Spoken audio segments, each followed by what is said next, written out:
ಈಕೆಯ ಮಂಚದಾಟ ಪತಿಗೆ ಗೊತ್ತಾಗಿತ್ತು. ಹೀಗಾಗಿ ಲವರ್ ಜೊತೆ ಸೇರಿ ಪತಿಗಿಟ್ಟಳು ಮುಹೂರ್ತ.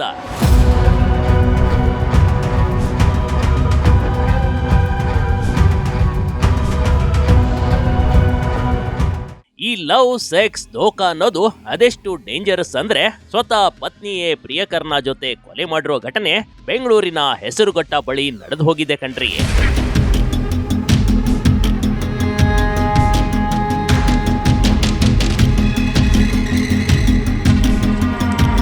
ಬೆಂಗಳೂರಿನ ಹೆಸರುಘಟ್ಟ ಬಳಿಯ ಲಿಂಗನಹಳ್ಳಿಯ ನಿರ್ಜನ ಪ್ರದೇಶದಲ್ಲಿ ಶವವೊಂದು ಕೊಳೆತ ಸ್ಥಿತಿಯಲ್ಲಿ ಪೊಲೀಸರಿಗೆ ಪತ್ತೆಯಾಗಿತ್ತು ನೋಡಿ. ಈ ಶವ ಯಾರದ್ದೋ ಅನ್ನೋದು ಪತ್ತೆಯಾಗದ ಸ್ಥಿತಿಯಲ್ಲಿ ಕಂಡು ಬಂದಿತ್ತು ನೋಡಿ. ಆದ್ರೆ ಕೊಲೆ ರಹಸ್ಯ ಭೇದಿಸಿದ ಪೊಲೀಸರಿಗೆ ಶಾಕಿಂಗ್ ವಿಚಾರವೊಂದು ಹೊರಬಿದ್ದಿತ್ತು.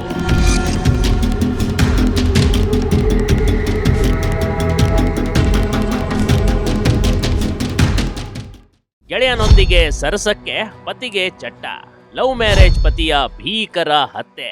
ಹೀಗೆ ಫೋಟೋದಲ್ಲಿ ಕಾಣ್ತಿರುವ ಕರಿಸುಂದರಿ ಅರ್ಚನಾ ಚವ್ಹಾಣ್ ಕೇವಲ 21 ವರ್ಷದ ಪತ್ನಿಯಿಂದಲೇ 25 ವರ್ಷದ ಪಶ್ಚಿಮ ಬಂಗಾಳದ ಅಭಿಜಿತ್ ಪಂಡಿತ್ ಕೊಲೆಯಾಗಿ ಹೋಗ್ಬಿಟ್ಟಿದ್ದ ನೋಡಿ. ಕೊಲೆಗೆ ಕಾರಣ ಕೇವಲ ಅನೈತಿಕ ಸಂಬಂಧ ಅಷ್ಟೇ. ಈ ಅರ್ಚನಾಗೆ 26 ವರ್ಷದ ಪರ್ಸೂಲ್ ಪಾಲ್ ಎಂಬನೊಂದಿಗೆ ಅನೈತಿಕ ಸಂಬಂಧ ಇಟ್ಕೊಂಡಿದ್ಲು. ಗಂಡನ ಜೊತೆ ಲವ್ ಮ್ಯಾರೇಜ್ ಆಗಿದ್ರು ಈಕೆಗೆ ಆತನೇ ಬೇಕಾಗಿದ್ದ ನೋಡಿ.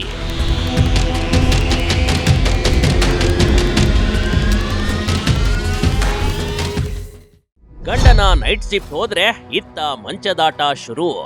ಗಂಡನಿಲ್ಲದ ಹೊತ್ತಿನಲ್ಲಿ ಮನೆಗೆ ಬರ್ತಿದ್ದ ಈಕೆಯ ಗೆಳೆಯ ಅಮಾಯಕ ಅಭಿಜಿತ್ ಪಂಡಿತ್ ಇತ್ತ ಕೆಲಸಕ್ಕೆ ಹೋಗ್ತಾ ಇದ್ದ ಕಣ್ರಿ.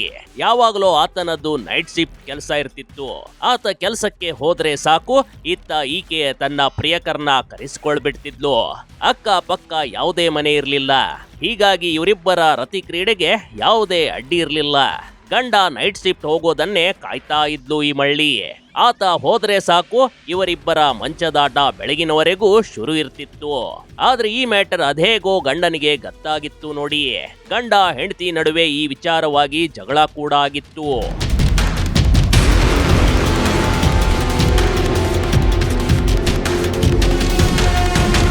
ಅರ್ಚನಾ ಮತ್ತು ಈಕೆಯ ಗೆಳೆಯನಿಗೆ ಅಭಿಜಿತ್ ಅಡ್ಡ ಬರೋದಕ್ಕೆ ಶುರುವಿಟ್ಕೊಂಡಿದ್ದ.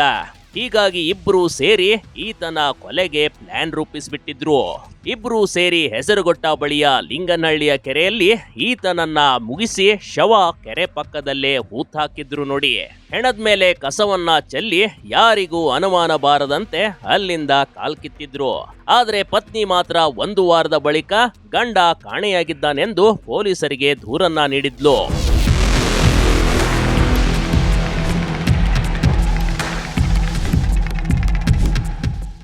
ದಾರಿ ಹೋಗುಕರಿಗೆ ಬಂದಿತ್ತು ಕೆಟ್ಟ ವಾಸನೆ. ಇದರಿಂದ ಗೊತ್ತಾಯ್ತು ಕೊಲೆ ರಹಸ್ಯ. ಸಹಜವಾಗಿ ಜಾನುವಾರುಗಳನ್ನ ಮೇಯಿಸೋದಕ್ಕೆ ಕೆರೆ ಹತ್ತಿರ ರೈತರು ಹೋಗ್ತಾರೆ. ದಾರಿ ಹೋಗುಕರು ಮೊದಲು ಯಾವುದೋ ನಾಯಿ ಸತ್ತಿರ್ಬೇಕು ಅಂದುಕೊಂಡಿದ್ದರಂತೆ. ವಾಸನೆ ಗಬ್ಬು ನಾರುತ್ತಿದ್ದಾಗ ಹೋಗಿ ನೋಡಿದಾಗ ಹೆಣ ಕಂಡು ಬಂದಿದ್ದೆ ನೋಡಿ.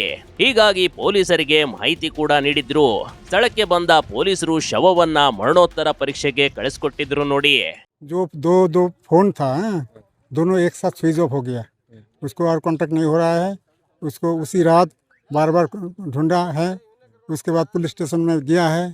उधर भी उन लोगों में भी मदद किया, लेकिन बोला आज तो नहीं होगा, तुम 24 घंटा बाद में कोई दोस्त का घर में जा सकता है, ऐसा बोला. हाँ तो ठीक है, वो भी हो सकता है. ಇನ್ನು ಶವ ಪರೀಕ್ಷೆ ಮಾಡಿದಾಗ ಕೊಲೆ ರಹಸ್ಯ ಬಯಲಾಗಿದೆ. ಇನ್ನು ಗಂಡ ಕಾಣೆಯಾಗಿದ್ರು 1 ವಾರದವರೆಗೂ ಹೆಂಡತಿ ದೂರನ್ನ ಕೊಟ್ಟಿರ್ಲಿಲ್ಲ. ಯಾಕೆ? ಈ ಬಗ್ಗೆ ತನಿಖೆ ಮಾಡುತ್ತಾ ಹೋದಾಗ ಪೊಲೀಸರಿಗೆ ಕೊಲೆಯ ಎಲ್ಲ ರಹಸ್ಯ ಬೆಳಕಿಗೆ ಬಂದಿತ್ತು. ಹೀಗಾಗಿ ಹೆಂಡತಿಯನ್ನ ಪೊಲೀಸ್ ಭಾಷೆಯಲ್ಲಿ ವಿಚಾರಿಸಿದಾಗ ಎಲ್ಲದರ ಬಗ್ಗೆ ಬಾಯ್ಬಿಟ್ಟಿದ್ಲು ಈ ಮಳ್ಳಿ. इसके लिए नेक्स्ट दिन आके FIR करने के लिए FIR हुआ. उसके बाद तहकीक चल रहा था. वो मैंने कोई स्क्रू नहीं मिल रहा था. काल ना कौन दिन उन लोगों का स्क्रू मिल गया. उसके बाद उठा के लेके आया. आके उन लोगों ने सब कुछ निकाला.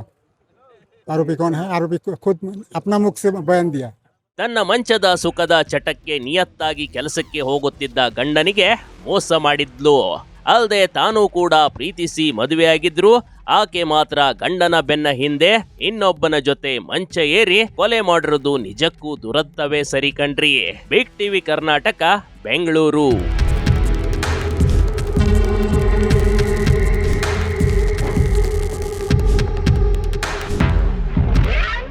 ಬಿಗ್ ಟಿವಿ ಕರ್ನಾಟಕ ಯೂಟ್ಯೂಬ್ ಚಾನೆಲ್ಗೆ ಈಗಲೇ ಸಬ್ಸ್ಕ್ರೈಬ್ ಮಾಡಿ. ಧನ್ಯವಾದಗಳು.